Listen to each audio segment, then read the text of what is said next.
This is TJ Jones, the host of the State of the Saints podcast, and I want to let you know that the State of the Saints podcast is brought to you by Manscaped. Over 2 million men worldwide have joined the movement for all their below-the-waist needs. Engineers for the last 18 months have perfected the greatest hair trimmer ever created, the Lawnmower 3.0. The third-generation trimmer features a cutting-edge ceramic blade to reduce grooming accidents thanks to their advanced skin-safe technology pioneered by Manscaped.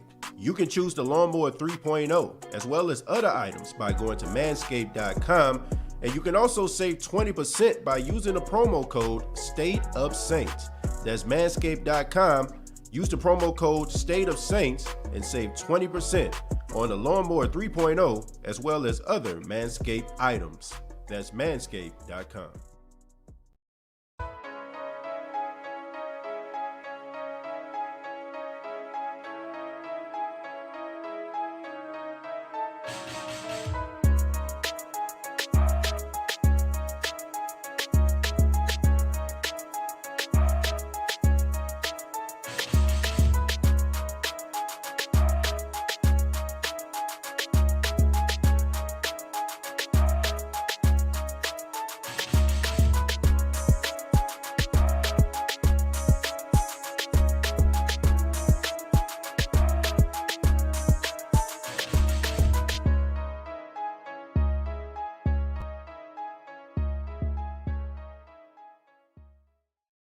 Hey, what's going on, Who Dat Nation? It is yours truly, TJ Jones, the host of the State of the Saints podcast. And thank you so much for tuning in to the State of the Saints podcast, where we talk New Orleans Saints. And I got some unfortunate news this morning. I know I was supposed to do an interview this morning with Matt Moscona of ESPN 104.5 out in Baton Rouge.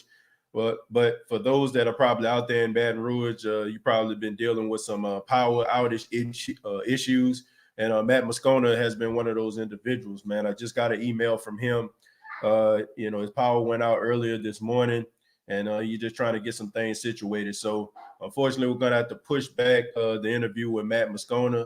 I apologize for that. But like I said, man, if you're out there in Baton Rouge or you're somewhere out there in Louisiana, you already know. The weather is pretty bad out there, so going to have to push back the interview.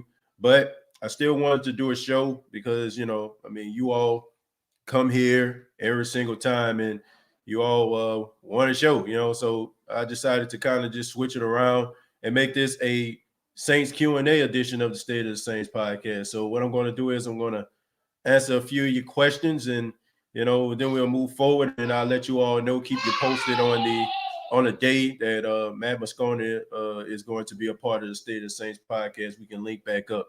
So I want to give a shout out to everybody that's dealing with bad weather right now. My mom sent me some pictures. She's out in Vicksburg, Mississippi, and snow is all over the ground, man. I mean, it's just crazy. I mean, just how, snow in very unconventional parts of the country right now. So it is what it is, man. Nevertheless, please submit your questions, man. Any questions that you may have. For those that just joined us, we have a new sponsor. The State of the Saints podcast is partnering up with Manscaped.com. I encourage everybody to go to Manscaped.com and use the promo code State of Saints, and you'll get 20% off, man. Look, they sent me some great items, man, for me to test out. And y'all know me, man. I'm not going to talk about or say anything, that I don't use. I'm not trying to support nothing that I don't use. They have some really good items, man, and it's for a real good cause as well. So if you're into grooming items, like trimmers or even like body washes and stuff like that, take the time out, go to their website, manscaped.com, use the promo code State of Saints, and you'll get 20% off. And I will thank y'all for that, man, because I need y'all support, is for them to continue to sponsor the show. So, but let's go ahead and talk about the New Orleans Saints, man. What can we talk about? We talked about Nick Easton getting cut, right? Nick Easton, that wasn't a surprise to absolutely anybody in the Who Dat Nation. It's not even about Nick Easton being a guard right now. To me, it's about Nick Easton being a human being. When you're dealing with all those type of concussions, man. He had multiple concussions throughout the season. You can't be surprised that the New Orleans Saints decided to release him. But, I mean, they released him and they saved about $5.7 million. But I'm not trying to see Nick Easton go out there. And I hope that he takes a year off, man, to try to get his head right, before he decides to come back. And I understand, football is a competitive game. It's something that's in your blood. It's something that you love to do. But I mean, Nick Easton has a family, man. It's something that he has to think about it. Hopefully he takes the time out to get himself right, get himself tested. Because I mean, all this brain trauma and all this stuff that's going on with CTE, the knowledge that we know right now, it's very, very important, man, that these football players consider that going forward. So, and also there's stories that are coming out that said that the Saints will most likely release Quan Alexander. We know that Quan Alexander did an outstanding job when the Saints traded to try to acquire him in the middle of the season. I mean, he did a really good job, man. And unfortunately, he tore his Achilles and he wasn't able to go for the postseason. I feel like if Quan Alexander, along with Demario Davis, if they were able to play in the postseason, we might be singing another tune, man. But he was just too rich for the Saints' blood. The Saints will save a whole lot of money by cutting him. So that's what you got to do, man. You got to let him go, and you got to find somebody that's going to give you that type of production, preferably in the NFL draft. And, the Saints, back in the day, we all talk about that 2017 draft where the New Orleans Saints had the best draft class in NFL history. I don't think you're ever going to see a team.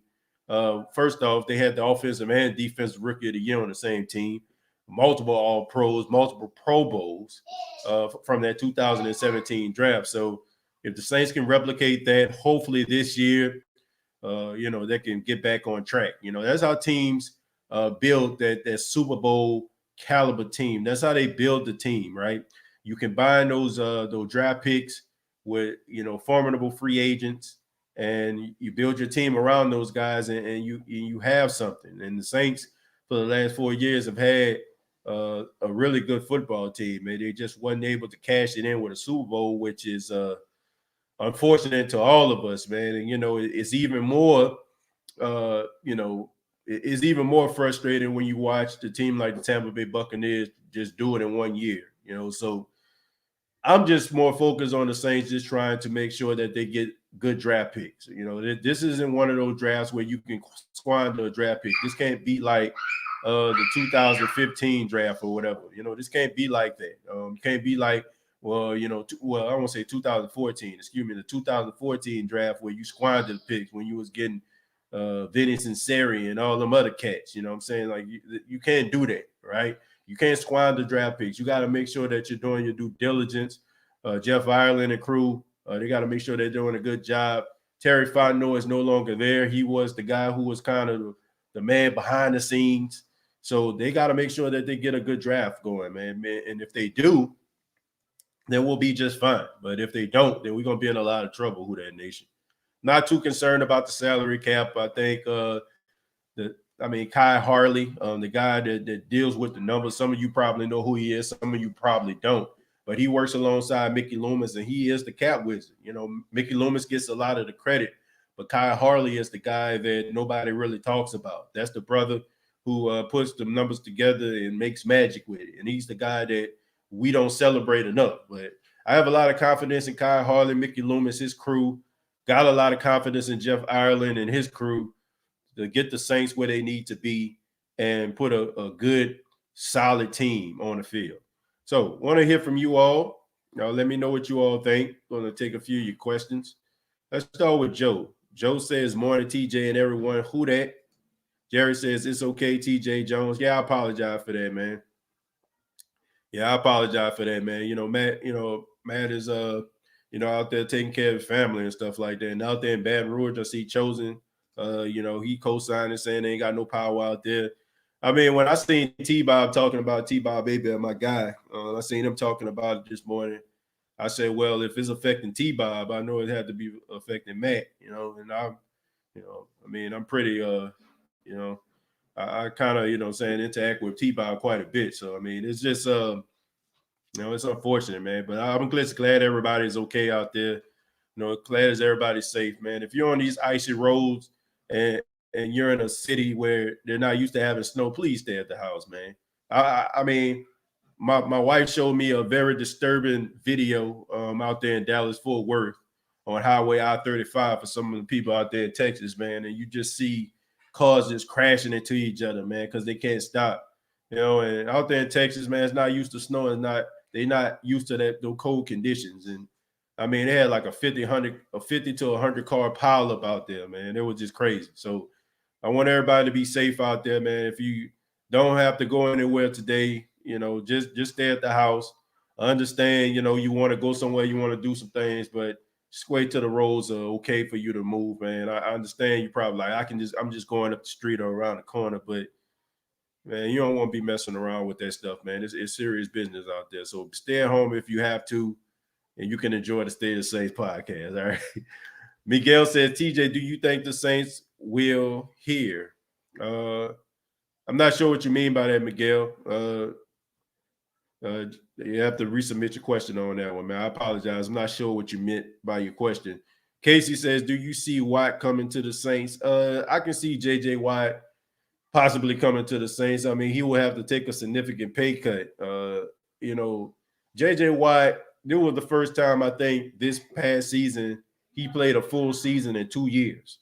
When you're dealing with a guy who's had back issues and all other extremity issues, and then they're up there in age, you have to question the production. I mean, J.J. Watt is arguably the best defensive player of this generation. I mean, Aaron Donald has given him a run for his money, but J.J. Watt has been that constant, and J.J. Watt is one of those guys that a lot of people didn't give credit to. And, I mean, I'm just going to be real with it. You know what I'm saying? If we're going to talk about on some, race matters, I mean, you got to talk about it for the other hand. I mean, I think it had a lot to do with the fact that he was a white boy doing it. And he was a dominant white boy at a position that, that people wouldn't, like they wouldn't give him a lot of credit for. It's almost like Julian Edelman, right? Or Adam Thielen, you know what I'm saying? Like they don't really get the attention, mostly because they're white boys doing it at a certain position. Normally, you will see black guys doing it. But J.J. Watt has been dominant. And to me, J.J. Watt has been the most dominant defensive end in football. You know what I'm saying? Like, I mean, as far as I've seen. But as far as him coming to the New Orleans Saints, I would love to see that. I would love to see him alongside Cam Jordan. They were part of the same draft class. I've been watching J.J. Watt since he was at Wisconsin. Love his story, his background, love his passion for the game. Some people just say, man, he way too passionate. But, I mean, can you ever have too much passion, folks? I mean, so I would love to see him here. But, I mean, it would have to be at a reasonable price. James says, good morning, TJ. Why is everyone burying us? Well, I mean, James, I hate to say it, but the Saints pretty much been burying themselves. When you have such high expectations and it's Super Bowl aspirations year after year after year, and you just constantly fail. You know what I'm saying? It just makes people just don't want to bet on you, and as a Saints fan, I hate to say it, Who Dat Nation, but who can blame them?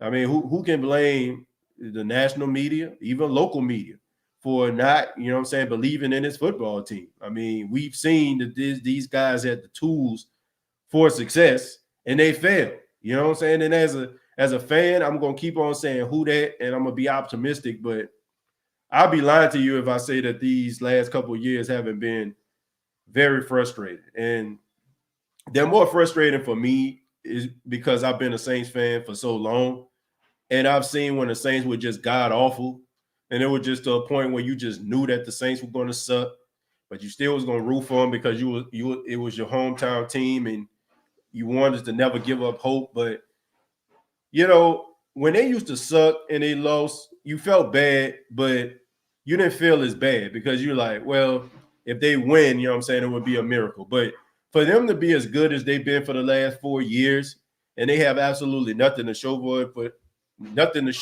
for the exception of a few T-shirts, it's discouraging, man. And it's also really discouraging, like really, really, really discouraging that the Tampa Bay Buccaneers did what they did this past season in 1 year. Like, I mean, look, we can hate on Tampa all we want to. We can talk about how they won the Super Bowl, but that's frustrating as hell because the Saints were just as good as Tampa was, if not better. And they picked their worst day to play their worst game against Tampa.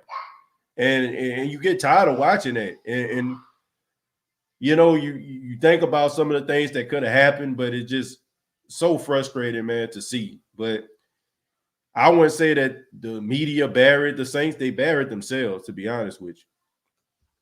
Man, it's really cold as hell here back home in New Orleans, TJ. Yeah, my brother was telling me about that also.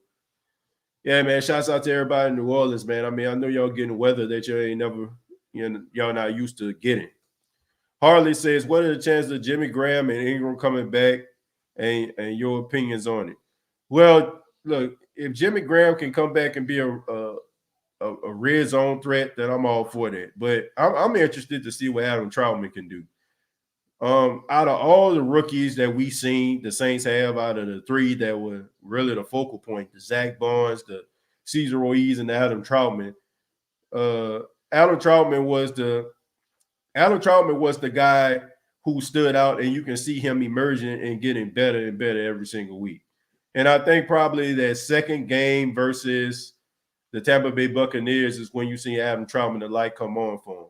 And maybe it was because he scored that touchdown in that game and it gave him a little bit more confidence, but you can see him coming.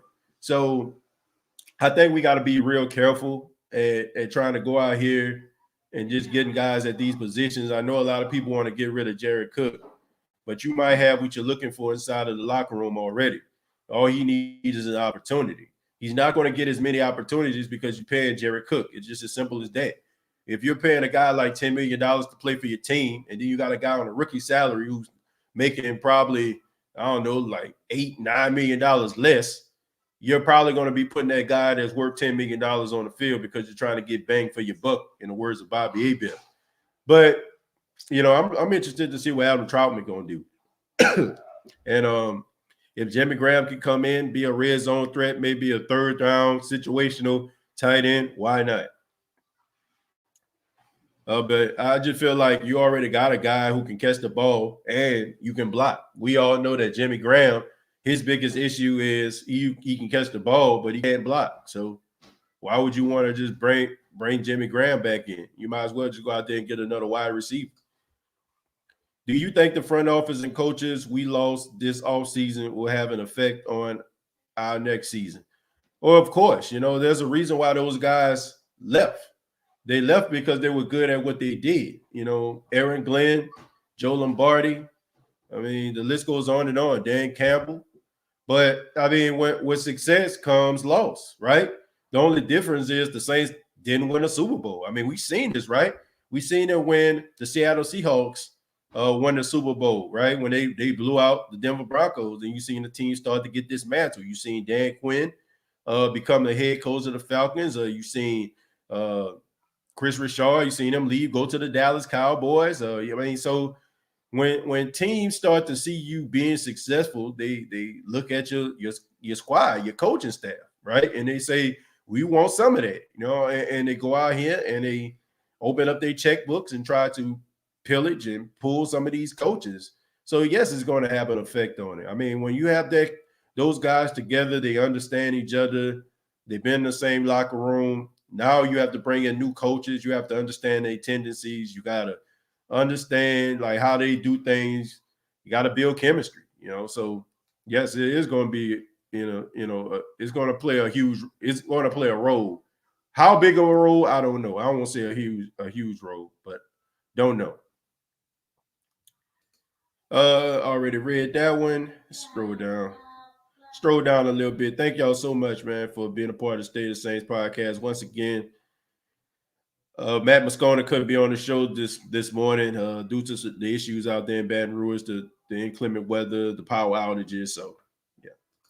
Ramsey says, by the way, TJ, my question is, what do you think about the split between the Theme, Randy Orton, Alexa Bliss, and WWE? Well, Yeah, I encourage everybody to check out my wrestling podcast, TJ Knows Wrestling Podcast. But since Ramsey is my guy, I answer that for you, man.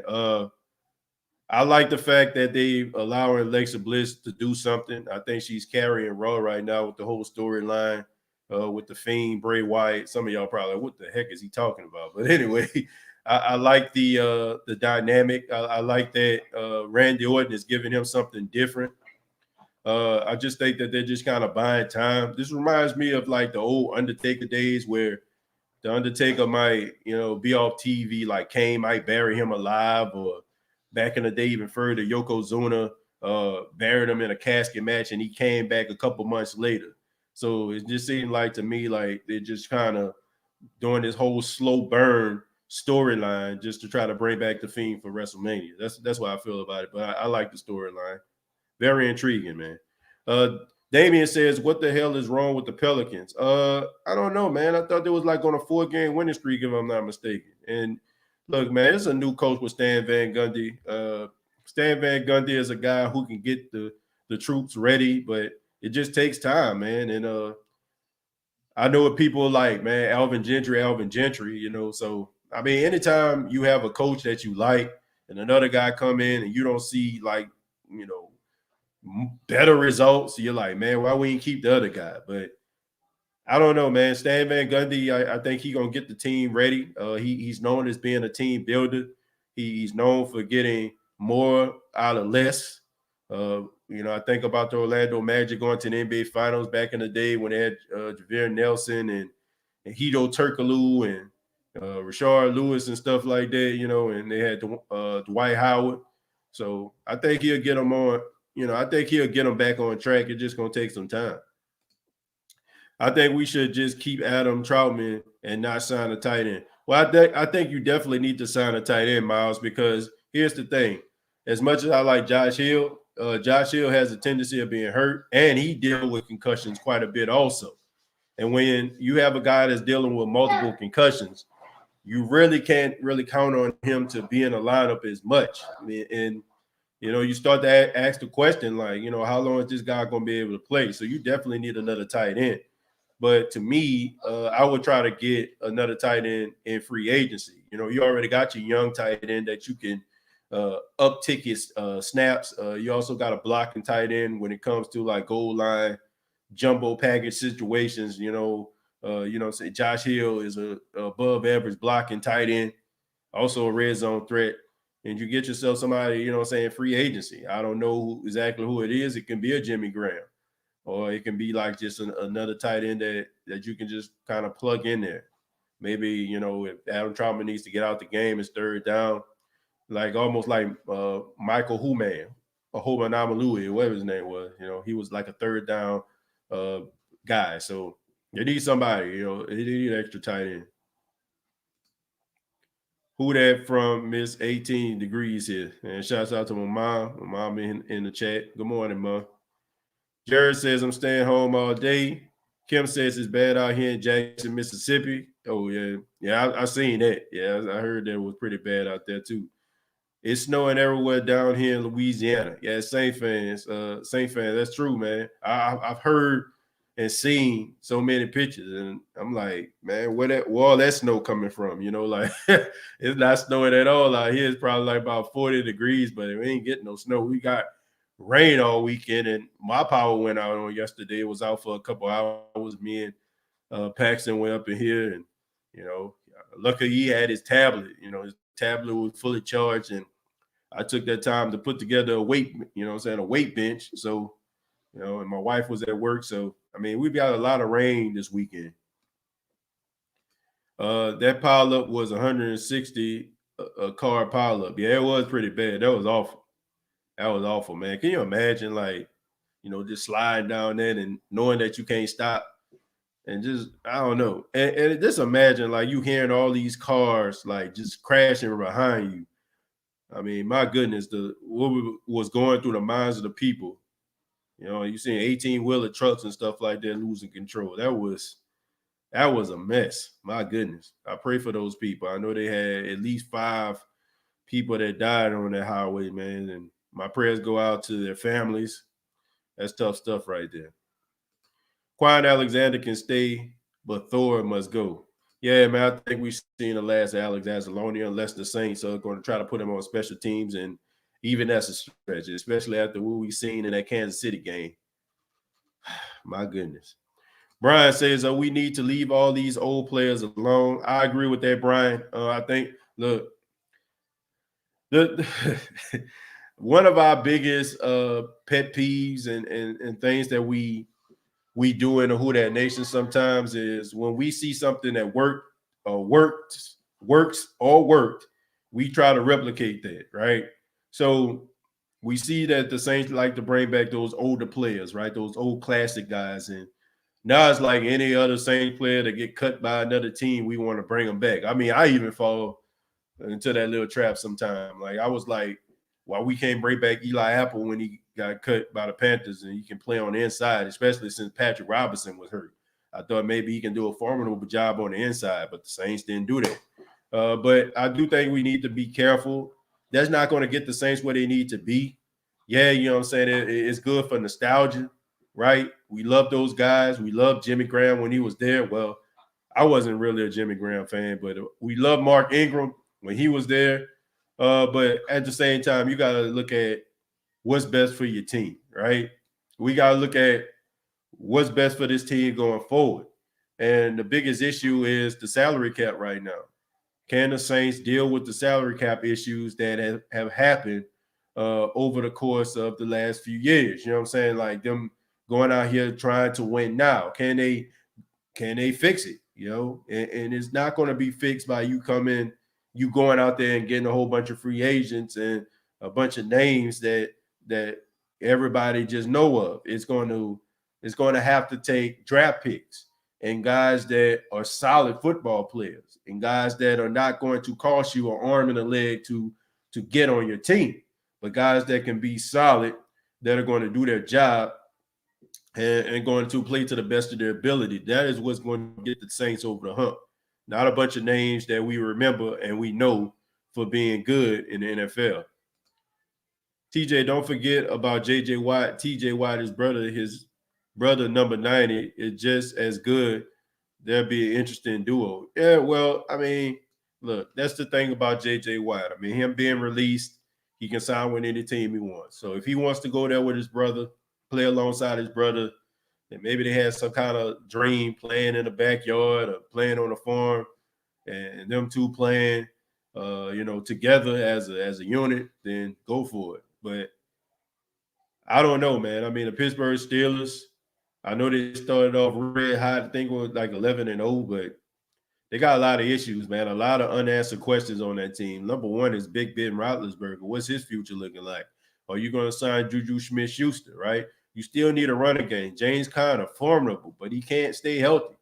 And then you have a lot of young wide receivers. So, I mean, I think the main issue and the main thing that JJ wanted to do was to win a Super Bowl, right? So, I mean, he's going to go to a team that can be a possible Super Bowl champion. And there's a few teams out there I can see him playing. And one of them are in our division with the Tampa Bay Buccaneers, because that seems like that's where everybody want to go, right? Everybody want to be Tampa Bay Buccaneer right now to play alongside Tom Brady and, get a ring. I mean, I seen Adrian Peterson out there lobbying to play with Tom Brady. So JJ Watt, that would not surprise me at all. I'm worried. Saints may have to bite the bullet and let go some big name players we need. Hopefully, they can pick up some future stars in the draft. Well, Casey, that's always a concern in the offseason. And it's even a bigger concern because of the close but no cigar years you've had over the past 4 years.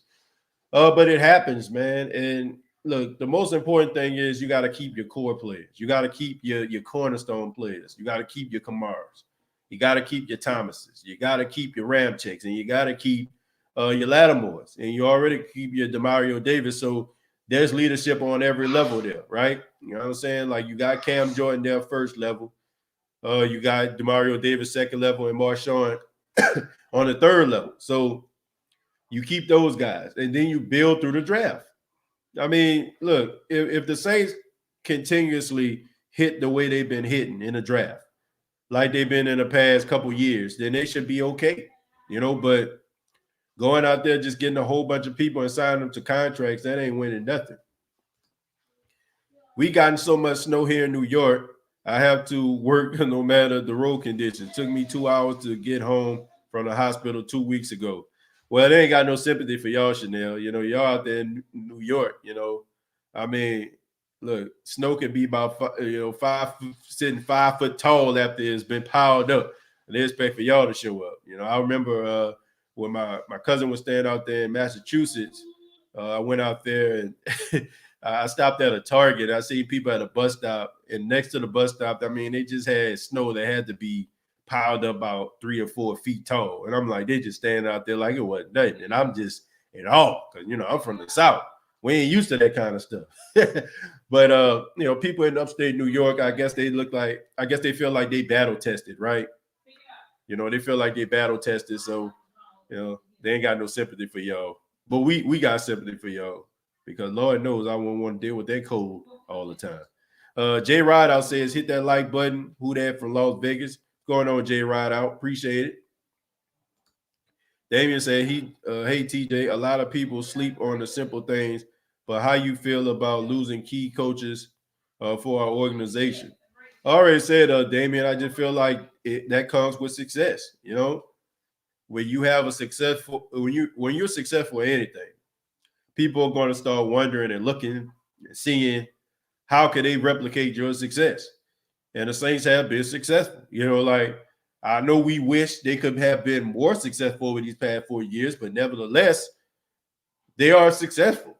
See, this is the thing that the NFL don't want to tell you, media don't want to tell you, and they don't emphasize enough. There's only one team that can win a Super Bowl, right? There's only one team that is going to raise that Lombardi trophy and just have ultimate happiness at the end of the year. But there's other teams that have been building to try to generate that type of success that one team has gotten.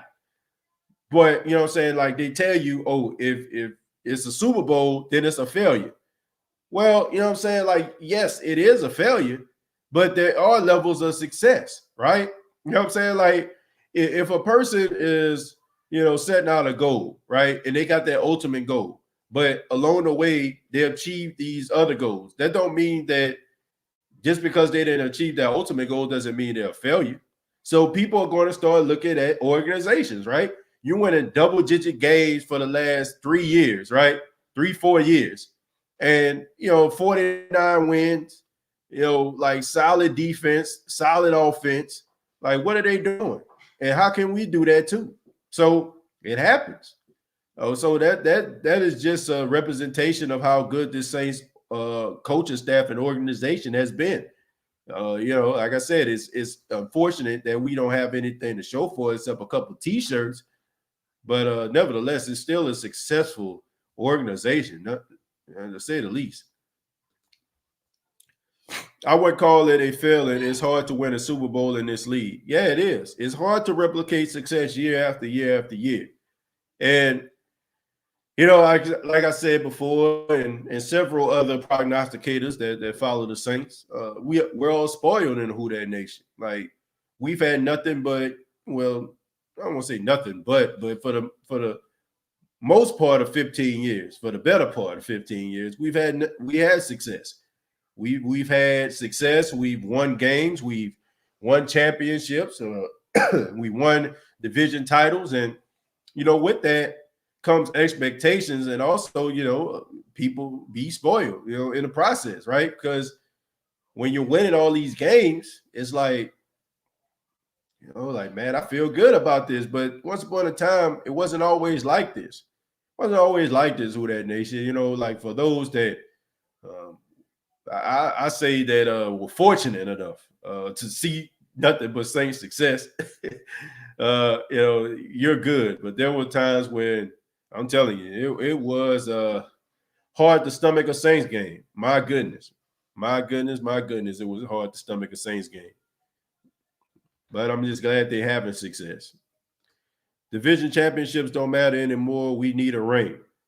Well, That's just the first goal. The first goal is to win a division, right? It is like they say, the first goal is to win a division, to try to get that bye, and then once you get that bye, try to make a shot at the championship. But I will agree, the Saints have gone as far as you can go. It is every year Super Bowl or bust for the Saints, but we'll see.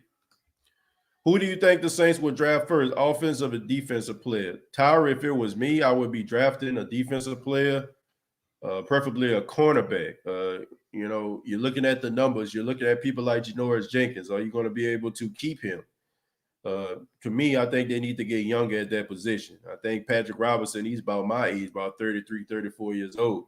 Then you got a Janoris Jenkins up there in age. Okay, so you're going to have to find guys to replace these guys. And if you can get a guy that's formidable, that can be opposite of Marshawn Lattimore, and that's playing on a rookie deal, that's a plus. So I'll be looking at a cornerback. Next position would be a linebacker. Look, the Saints need that sideline to sideline linebacker, so they don't have to keep on going out here trading with teams. And this has been a trend.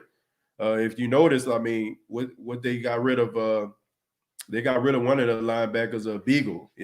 Vince Beagle. He ended up going to the Miami Dolphins, and the Saints ended up getting Kiko Alonso in the process. And then earlier this year, they got Kwon Alexander. So I think that it's time for the New Orleans Saints to try to go out here and get that linebacker, because I'm tired of watching this, man. The Saints are the only team in this division that has not drafted a linebacker. You know what I'm saying? That's a game record. We seen this like with the Atlanta. As much as we laugh at them, but at least they had Deion Jones all those years. With Carolina, they had Thomas Davis and Luke Kuechly. And now you have out there in Tampa, they got Devin White, Levante David. So it's time for the Saints to get that linebacker that strikes fear into an offense. They don't know where he's going to be. I would like for the Saints to do something like that. We have Demario Davis, but the Saints didn't draft him. They got him in free agency. So I would challenge the Saints coaching staff to do their due diligence to try to find a linebacker out there. Probably somebody like Jabril Cox. That's somebody that I like too. I like Jabril Cox. You need yourself a linebacker that can be a game wrecker. If you can get a guy like Jabril Cox, you'll be all right. I love cold Mardi Gras drinking is better. 4 straight division titles equals no Super Bowl trophy. Well, I don't think that's never happened. That's an anomaly. But, we all can kind of make an argument that 2018 we should have been in the Super Bowl. I think we all can agree to that. E. Jones, my brother says, I think the Saints need another speedy receiver out of the draft. Get Austin Carr out of there. They need speed at the receiver position. I don't think they have enough. Look, here's the thing, E. Why would you go out here and get a speedy receiver when your quarterback can't throw the ball down the field? Like, you wasting time. The thing about with Deontay Harris, he's a speedy receiver. But the thing about Deontay Harris that made him play was the fact that he was so shifty. He can make you missing in close, when you're in close spaces. So even though he was fast, you weren't going to see him take the top off the defense consistently. And look, spare me that stuff about Drew Brees can get the ball down the field, and spare me those 1 or 2 highlights that you're going to show in the Kansas City Chiefs game and probably a game in the middle of the season. See, he can throw the ball down the field.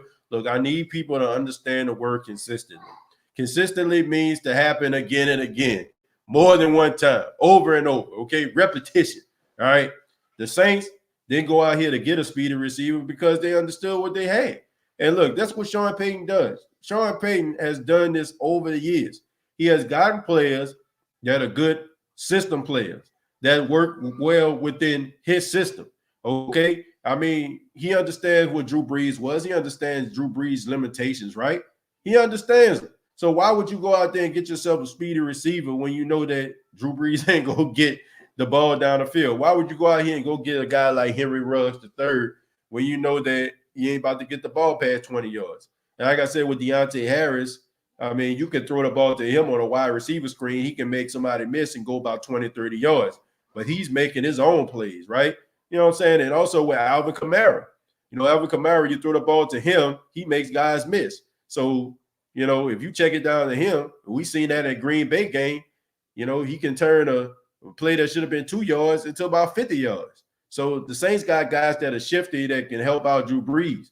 But if you get a guy like Jameis Winston or a guy that can get the ball down the field, you can't go out here and spurge, and go out here and try to get a speedy receiver. That would be a plus. But no need to get somebody and waste their talent. If they good at taking the top off the defense, you ain't gonna use them. That's one of the reasons I feel like the Saints didn't try to go out there and get Nelson Aguilar last year. I am here to let everyone know that Payton is BS. What you mean by that, Ernest? Would you sign J.J. Watt? Yeah, I would at a reasonable price. I wouldn't sign him just because he had J.J. Watt, though. Zach Bond, that just never gave that kid the playing time. Well, Tori, you have to ask yourself the question, though. Why aren't they giving this guy playing time? Maybe there's something that they didn't see. Like I'm always kind of skeptical about, talking about coaches because there are so many things that we don't see, right? I'm a wrestling fan, folks. You know what I'm saying? So I had to use this example. It's like, wrestling fans will often say, why don't Vince McMahon make this guy the champion? There's so many things that we may see. We may see this guy go out there and do flippy dippy stuff and make us all excited, but we don't know what's going on behind the scenes. We don't know if maybe, he's showing up late. Maybe, if they're supposed to have some type of press run, he's not showing himself to be, a team player. There may be a lot of things behind the scene we don't know. We may see these guys and be like, oh man, we need to give them a chance, but how's their film study? How are they in practice? Are they, how many times is it taking them to understand what's going on? So we never really know what happened. Okay, we see guys on the field and they might show a splash and be like, man, put them back in again. But are we catching lightning in a bottle, man? Or is that just, a lunar eclipse or something? You know what I'm saying? Like something that's not going to happen consistently. So I'm always careful when it comes to that. There's a reason why Zach Bond didn't play. There was a reason why he was on special teams most of the year. And it had a lot to do with the fact that no OTAs and no minicamp. That's the reason I feel like Cesar E struggled. That's the reason why around week 9, week 10, that's when you start to see emergence of Adam Troutman. It's because these guys needed time, man. Football is a tough business. It is hard to play, man. I think sometimes we get things misconstrued. If you fast and you can catch, I think that you should be fine. But look, it don't work like that, man. You got a playbook as big as the yellow pages. You have to understand audibles and shifts, and you got to know what to do in certain situations. If the defense is playing zone, man, you got to know how to sit in those soft spots inside the zone. You got to know where to go if the defense is showing you different types of looks. So it's hard, and if a guy is on the field, and most likely you're going to be playing a middle linebacker position, and that's the position where you got to do all the talking. That's the mic position. That's the position where you got to make sure that the defense knows what's going on. You got to be intelligent. You can't be sidestepping and half-stepping being no mic linebacker. You know what I'm saying? You can't. Being a middle linebacker is tough.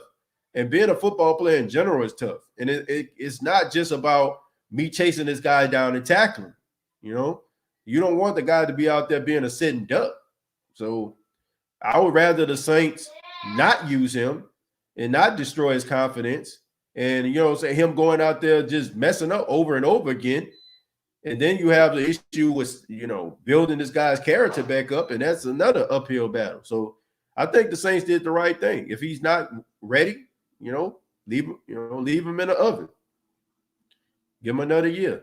Use all draft picks on defense. Well, look, you use the draft pick, Charles, to do what you need to do.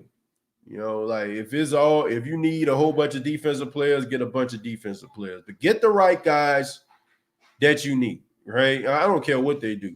As long as there's a bunch of guys that come in that can be serviceable, rather be special teams, first day starter, make sure that they give you what you need, what's been missing.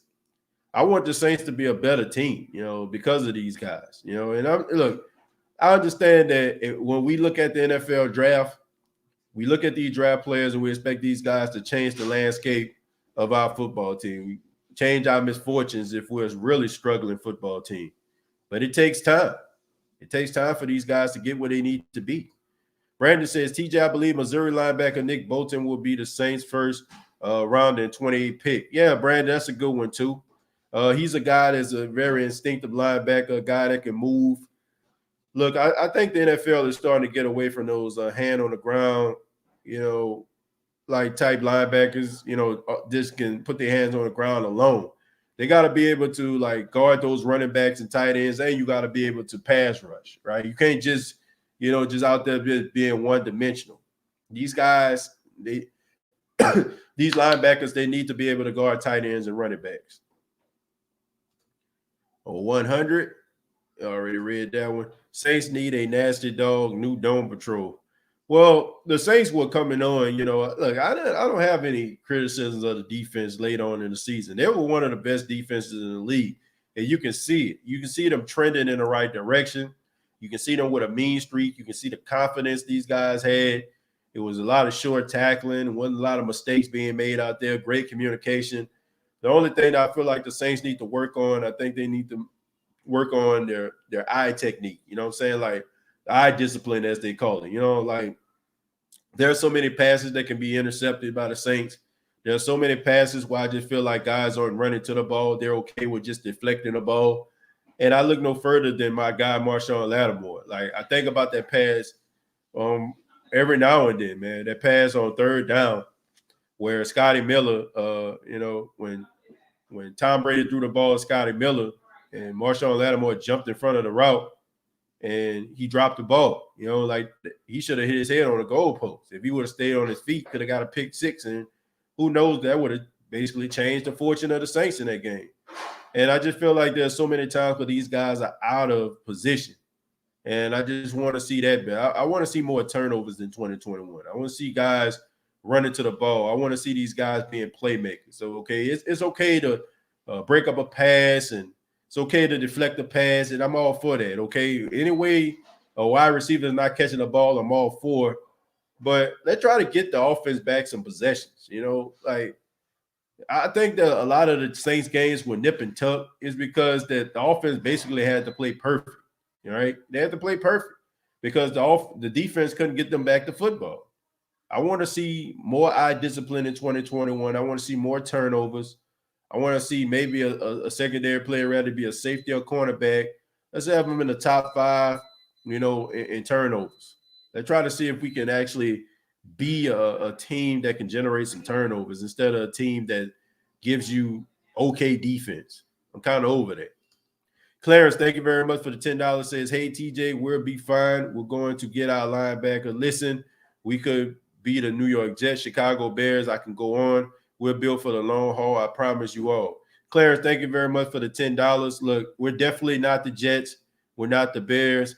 And there's so many other teams out there that, that are struggling. But here's the realization of it all, Clarence. When you're a good football team, when you're a championship caliber football team, I mean, just winning 10 games ain't good enough no more.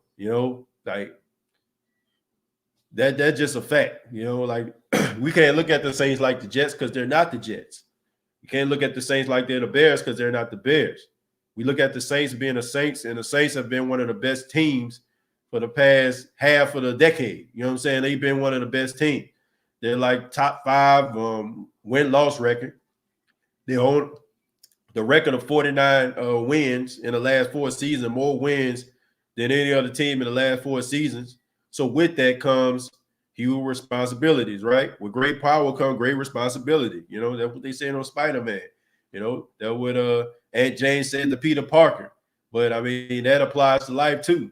When you start to win, when you start to generate success, the rules change, right? People start looking at you different. You think, let me try to see. You think, I don't know, John Bone Jones is looked at the same way as CM Punk and UFC? Heck no, because John Bone Jones is incredible. If John Bone Jones lose a fight, everybody's shocked. CM Punk lose a fight, everybody like, okay, well, you know, it wasn't for him. It's different, right? Jets win a game, they throw a parade. Saints win a game, on to the next week. And Jane, that's just how it works. Chris Richard should help the secondary a lot. Well, I hope so. You know, if anything, I just feel like, look, Aaron Glenn gave these guys confidence, right? He gave these guys way more confidence than some of the guys should even had playing that position, which I can appreciate. Some of these guys weren't that good, but they would compensate for them not being good with their confidence. So I think Chris Richard would bring a little bit more discipline to the defense, and I think that it's going to be different than what they're used to. But at the same time, I think that he's going to allow these guys to be themselves. Like, I think Aaron Glenn gave these guys confidence. I think with a Chris Richard secondary, you're probably going to see little glimpses of what Pete Carroll gave the Legion of Boom. Like, these guys were able to be themselves. Now, it was to the Legion of Boom's detriment. I mean, when you allow these guys just to be too much of themselves, I mean, the inmates start to run the asylum. Not that I'm comparing these guys to prisoners. I'm just saying that's just a saying. It's just like, you know, you got to be able to reel these guys in. You can't let them be too far off, you know, and you got to reel them back in. Allow them to be their own individual, but at the same time, you know, allow them to be a little bit more disciplined. Brandon says, TJ, don't you get tired in NFL begging NFL teams to give blacks an opportunity to coach or be in the front office? The NFL is now giving third-round picks to entire teams. Well, Brandon, I can't remember who said this. I don't know who it was, and I apologize, but they made a very interesting point. I think it was Ross. Yeah, Ross Jackson, when he was on the show. He said if it was him, that he would just go ahead and remove that whole stipulation. Because by removing that whole stipulation, you have no choice but to acknowledge that the NFL has a problem. When you're dangling a carrot of prosperity in the faces of these owners, of course, they're going to try to grab it, because the name of the game is competitive advantage. Any way you can get a competitive advantage, rather it be strength and conditioning, rather it be defensive coaches, offensive coaches, rather it be front office team, you're going to try to find a way to make sure that your team has a competitive advantage. So by going out here, you know, in the NFL exercising this Rooney Rule and you taking advantage of it, of course you can build your team around it. I mean, the Saints, they're recipients of it, with Teddy Bridgewater going to the Carolina Panthers being a starter and Terry Fontenot being a new GM of the Atlanta Falcons. But I just feel like, you know, I agree with Ross. I think that they need to eliminate, excuse me, they need to eliminate this whole stipulation, you know, because you're not helping it. You know what I'm saying? You're actually making it worse. And, you know, you also are making people think, like, are they giving these guys opportunities because they feel like they're good enough? Or they're giving these guys opportunity because they're asking themselves, like, what's in it for me? As a black coach, I just feel like they need to give these guys opportunities. People like Eric Bieniemy, you know, people like Chris Richard shouldn't have been out of football for an entire year. That was a shame in itself. I think people like Byron Leftwich going to end up getting coaching opportunities. People like Todd Bowles, and they can miss me with that stuff about Todd Bowles was a head coach for the Jets, because it just seems like the Jets are a revolving door. Anybody that's the head coach of the Jets, they're going to stink. I don't care who it is, right? Everybody had trouble coaching the Jets, and I can't even accept that either, because I've seen coaches horrible, all right? You know what I'm saying? Had horrible records, and they still find themselves landing, I don't know, foot, you know what I'm saying? Well, I'm going to just call it for what it is, ass backwards into a job. So I think that they need to give these guys these opportunities, and I think they should be okay, man. But I think they need to get rid of that rule, because it's not helping, man. It's not helping at all, not in my opinion. Eric Bieniemy, NOLA native. Yeah. Yeah, I know. Time for a change, time for Eric Bieniemy. Well, definitely don't feel like it's time for a change, Ernest. Look, the Saints win too much in order for it to be time for a change. Like, you don't win 49 games and change your coach, okay? And then on top of that, look, this ain't New York, this ain't Philadelphia. This is New Orleans, Louisiana, right? you know what I'm saying, loaded with a bunch of traditionalists that live in Louisiana, people that are okay with just having success in the regular season. You have people that wouldn't even fathom of getting rid of Sean Payton. You know, like all this success we've been having, like, are you crazy? Are you out of your mind? Like, no. So that's not going to happen. But I do feel like Eric Bieniemy deserves a head coaching job. He definitely deserves that. Dada Saints, thank you very much for the $5. Says, TJ, do you think Chris Richard would pick his on the defensive backs if they go their route in the draft? No, he won't pick his own defensive backs. Look, he has to toe the line. You know what I'm saying? I hate to say it like that, but it's true. Look, the Saints selected him to be on the coaching staff, but they didn't select him to call the shots, right? The Saints, I'm pretty sure, are going to draft who they want to draft, and they're going to expect Chris Richard to coach that guy up if they go secondary. So, no, but I don't think he's going to have any say-so in that. I am talking about a fresh new direction from a different perspective. Well, look, I think we're going to get that. I think we're going to get that in a form of Drew Brees retiring. You know, it's hard for me to say that it's Sean Payton's fault. Or, you know what I'm saying? Like, it's hard for me to just say it was Drew Brees' fault. You know, like, I just think that sometimes things can get a little stale, man, stagnant. I've said this before in the State of the Saints podcast. When you're working at the same job and you're doing the same thing over and over again, it becomes repetitive. And sometimes, like, because you've just been so ingrained in the system, you know what I mean? Like, you just become like a worker bot. I think that Sean Payton is probably going to be doing his best coaching job over the next couple of years, and he has. Look, you got to admit, like, when Drew Brees is out of the lineup, Sean Payton is still winning football games. So you can't just sit up here and say, oh, you know what I'm saying, when Drew Brees retires, the Saints are going to fall back, because they've won every game except one when he's not in the lineup. So I just feel like Sean Payton just needs a new challenge. Sean Payton, I think he's going to rise to the occasion now that he has a new quarterback, he has a new toy. It's almost like with Andy Reid, right? Andy Reid had Donovan McNabb all those years, right?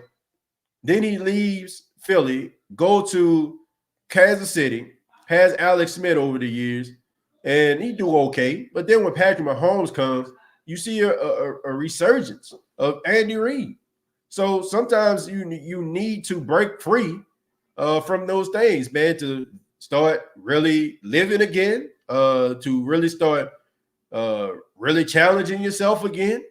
Sometimes you know Drew Brees can be an enabler. It's almost like Phil Jackson and Michael Jordan. You know, Phil Jackson might coach some nights, and then you might see Phil Jackson sitting on the side with a Diet Coke, dozing off on WGN in Chicago because Michael Jordan coaching the whole game. You know, like sometimes you take that for granted when you're around greatness. But what happens when you don't have that greatness anymore, right? You know, it's almost like a person that loses one of their senses. You know, the other sense is height. You know what I'm saying? Or you gotta compensate for the loss of that one sense, right? You had that all-time great quarterback, and you know what he was going to do in situational football situations. You don't have that anymore, right? You got a young, inexperienced, or you have yourself a young quarterback who's probably been in the league for a while but still needs to be coached up. He's going to have to do it. So I'm willing to see what's going to happen with that, because the only thing we've seen was Sean Payton and Drew Brees. So let's see what he can do when Drew Brees isn't in the locker room before we start talking about looking at somebody else. Hey, TJ, we didn't get an episode of the wrestling podcast. Are we doing one this week? Just curious. Damien, I apologize, man. I don't know if y'all probably can tell, man. I'm kind of stuffed up.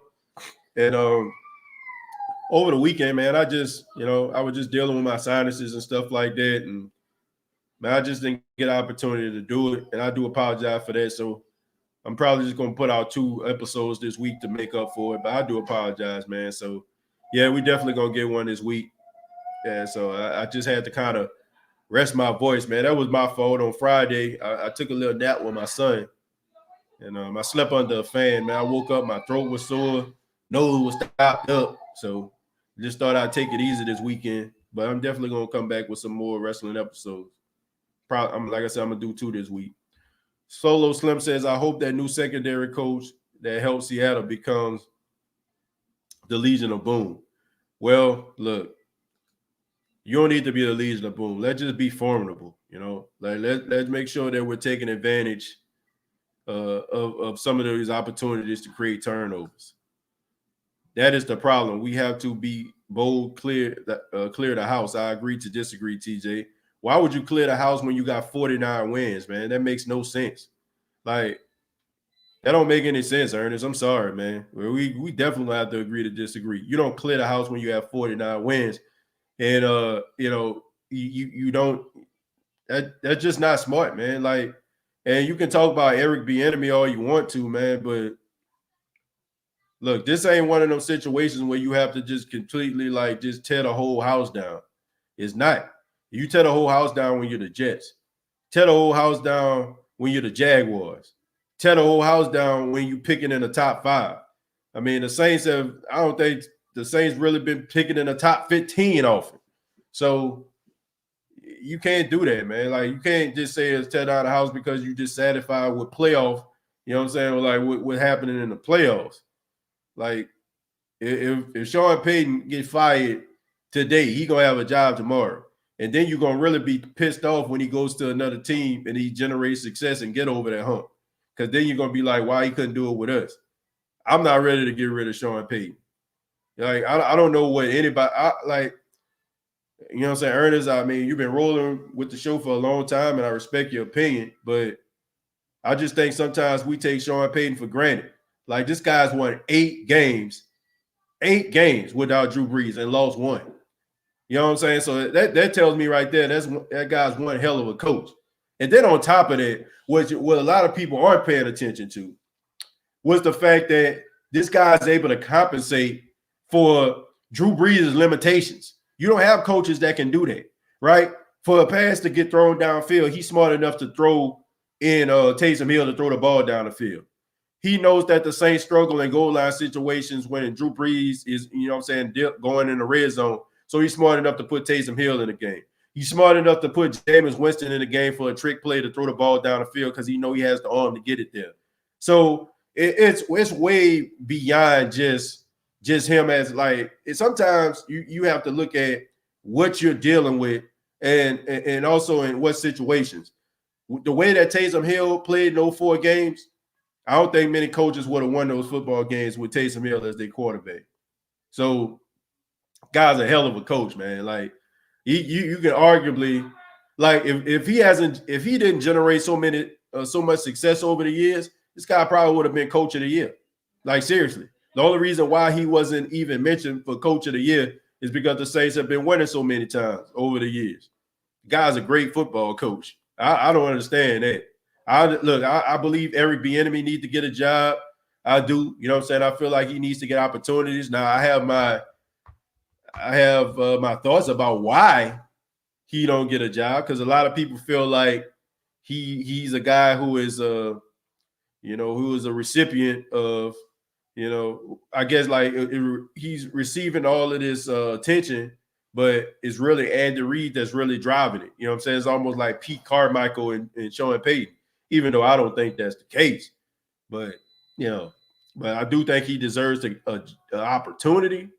But Sean Payton is a hell of a football coach. I think we take him for granted sometimes. Our team is well put together. Why will we rebuild? It makes no sense. Coach Payton is not going nowhere. I don't. TJ, I'm just saying I will not be passing out Kleenex. Well, I mean, like I said, maybe, I can understand if you don't like Sean Payton. I think a lot of it from you, Ernest, it sounds like it seemed like postseason and situational football situations. It really got you ticked off, man. And I can understand. Look, Ernest, like, I'm not here to change your mind, man. You know what I'm saying? If that's your hill to die on, that's your hill to die on. I'm just saying, like, from my perspective, I like Sean Payton. I think he's a hell of a football coach. Brees needs to go. He is the sole reason the Saints haven't done anything in years. Justin, I think that he has something to do with that. I don't think he's the main reason. I do feel like the New Orleans Saints play too doggone conservative in the postseason. I think that they way too conservative. I think that Sean Payton implements too many trick plays. I think he overthinks himself, out schemes himself. If it ain't broke, don't fix it. Sometimes it's the simple things that get us where we need to be. I feel like I was looking at the Chicago Bears game, and I'm just thinking to myself, like, what if they weren't playing the Bears and they weren't playing against Mitchell Trubisky? We might be singing a different tune. The defense played well in that game in the second half, but at the same time, like, my goodness, I just feel like too many trick plays, too much stupid stuff be going on, like being too sexy. Like, if it ain't broke, don't fix it. If your running game going into the postseason has been dominated, right? And you've been doing all these great things, running the football, Alvin Kamara, 6 touchdowns 1 week. Then you had Ty Montgomery back there. He ran for 100 yards out the wide receiver room. Why, when you try to put emphasis on the run game? That's all I'm saying. You know, you go into these football games trying to run the football, right? And it's not like you couldn't run the football against the Chicago Bears. The way, you know, they run a 3-4 for God's sake. So by you running a 3-4, you already got the advantage, right? You already got the advantage if you run in between the tackles. And I understand you got these big stout guys, but running up the middle, you know what I'm saying? Like, you know, I mean, it might be a little bit of a struggle, but running toss plays and stuff like that, man, getting that offensive lineman, getting them out in front to block. But they didn't do that, man. You want to throw the football all over the place. You want to make it the Drew Brees show. You want to give him a swine song. Look, that ring would shine just as bright if Drew Brees would have had that ball off to Kamara or anybody else that was running that football. You know, you think Peyton Manning cared that he had his lowest statistical numbers of his career in his final season in the NFL? Hell no. All he know is this last moment was him hoisting the Lombardi trophy. And I just feel like the Saints kind of got away with those things. And I just feel like if you knew Drew Brees had all that stuff going on, even if he was too prideful and you wanted to give him his swine song, why didn't you take the ball out of his hands? That's all I'm saying. Why didn't you put Jameis in the game more? Why didn't you put more emphasis on the run game? I don't know. Exchange between us true Saints fans. He basically created a market for Jameis with one pass. I don't know about that. I feel like if we played against the Washington football team, I feel like it would have been a completely different game. Washington football team played pretty doggone good in the postseason. I mean, Taylor Heinicke got a contract out of it. I feel like it would be a completely different game if we played the Washington football team in a wild card. Look how Tampa struggled with them. Well, I think Tampa underestimated them to a certain extent. I think they didn't think Taylor Heinicke could beat them, but he ended up making it a game. Maybe if he was a little bit better, they would have won. God, trust me, I'm a huge Coach Payton fan. Travel with the team no matter what. New York, London, Seattle, Dallas, Los Angeles, etc. I appreciate Coach, and you know I like the discussion and exchange between you. Yeah, man, no doubt about it. Like I said, I'm not here to change your mind, Ernest. You know, I think there's too much going on out here in this world already. You know, people don't want to have dialogue. They just want to change people's mind. And if that person don't walk away with with the same mind frame as them, then they mad. You know, like everybody not going to agree with you or the way that you feel, you know. But it's good to have a good dialogue to see where people stand. Roman Reigns and Paul Heyman, awesome combination in my opinion. What you think, TJ? I think they are, man. It's about time that Roman Reigns turned into a bad guy. Should have been a bad guy at the beginning of his career. And he's doing some of his best work. He the best wrestler out right now, man. I mean, best character in wrestling right now, in my opinion. Anthony says, Sean still a top 3-4 coach in the league, hands down. Yeah, of course. And, it's going to be interesting to see what he can do with a new quarterback. I expect Drew Brees to announce his retirement in the next, probably by the end of the week. Which linebacker would you like to have this season? Defense needs new energy. I say Jabril Cox. I think Jabril Cox will be a good one. I think when he played LSU, linebacker LSU, a really good football player, good solid player, but for some apparent reason, I don't know. You look at Pete Carroll, he drafting players out of USC, Stanford, Washington. I don't understand why the Saints can't try to get guys that's close to home. I mean, come on, man. It's like an hour and 30 minutes away. And you get LSU games on every TV. I just don't understand like why Sean Payton or his coaching staff what they got against LSU players. I just don't. Like, why don't you draft these guys? I mean, every time you draft one, you know what I'm saying, you look around the league, all of them are good. You know what I'm saying? From Jamal Adams, Patrick Peterson, who played for a long time in the league, Tyrann Mathieu, right? You know what I'm saying? Leonard Fournette, Devin White. Like, I don't get it. Like, but hopefully he can change that, man. And try to see if you can actually get this guy, man. This is absolutely ridiculous. Like, you had an opportunity to get Patrick Queen in the draft, but you decided to go out here and get Zach Bond, like a guy who just puts his hand on the ground most of the time. This guy was Haloi Kakaha at linebacker. Okay, Haloi Kakaha coming out of Washington led the college football in sacks. Zach Bond, like, would you expect this guy to stand up when he put his hand on the ground throughout his entire college career? It makes absolutely no sense to me. Yeah, Devin White was a home talent. Look where he is. Well, you weren't getting Devin White, okay? He was a top 10 draft pick. But the list goes on and on, man. You could have got several guys from LSU, but they didn't. TJ, have heard anything from Coach Payton filling the coaches? Any names pop up? Nah, not really, man. He doing interviews right now. I'm pretty sure some names going to be coming out pretty soon. I just hope the Saints get a mobile quarterback because the NFC South has very fast linebackers. What you think, TJ? Well, I think that's just a new wave. I think we need to be careful with that, though. We don't need Lamar Jackson. We don't need Marcus Mariota type speed. We don't need Kyler Murray. I just think that things get misconstrued sometimes, and we got to be careful to get away from the narrative that the national media and sports media likes to create. Like, there was this campaign back in the mid-90s.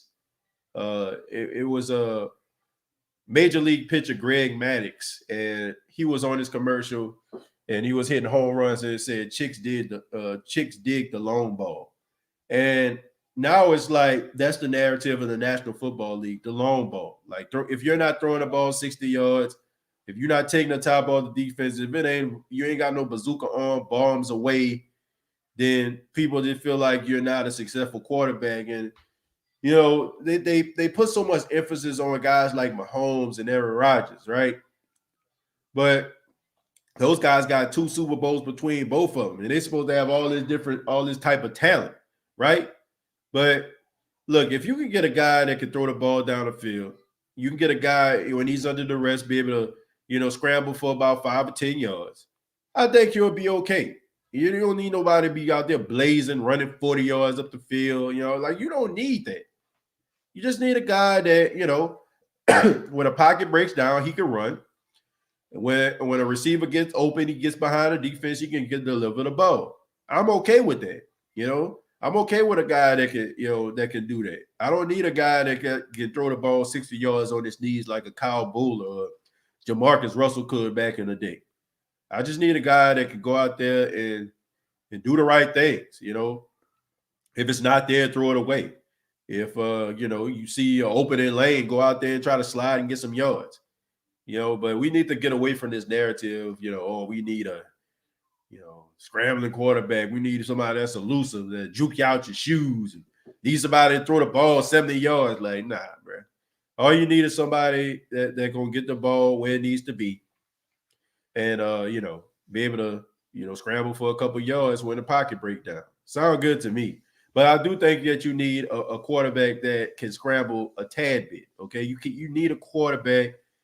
You can't have a statue quarterback, okay? I mean, these defensive players are way too athletic. The linebackers are way too athletic.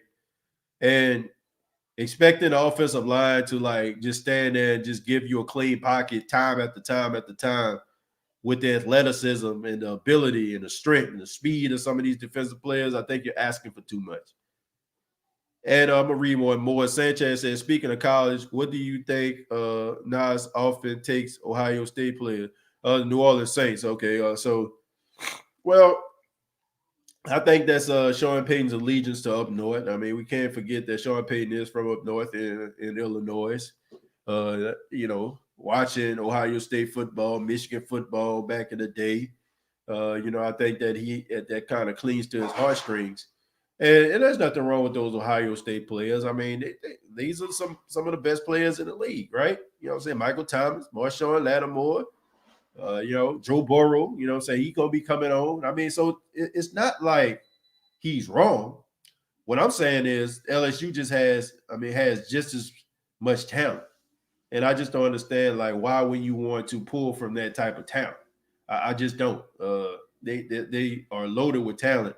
So why even do that? And Lavelle said Mariota trash. Yeah, Mariota is not very good, but I'm just talking about his ability to run and scramble. But I want to say thank you all very much for tuning into the State of the Saints podcast. Once again, I apologize. I'm going to interact with Matt Moscona and try to see if we can reschedule a time that's suitable for him. But thank you all very much for being a part of the State of the Saints podcast Q&A edition. Please subscribe to the YouTube channel, youtube.com, search The State of the Saints podcast, facebook.com, search The State of the Saints podcast, and the State of the Saints podcast is sponsored by Manscaped.com. Go to Manscaped.com and put the promo code State of Saints into the promo code, and you can save 20%. Okay, I mean, Manscaped has some amazing products. For guys that need to groom themselves. There's also different body washes and creams and everything that you can use, and there's some really great products, man. Really great products.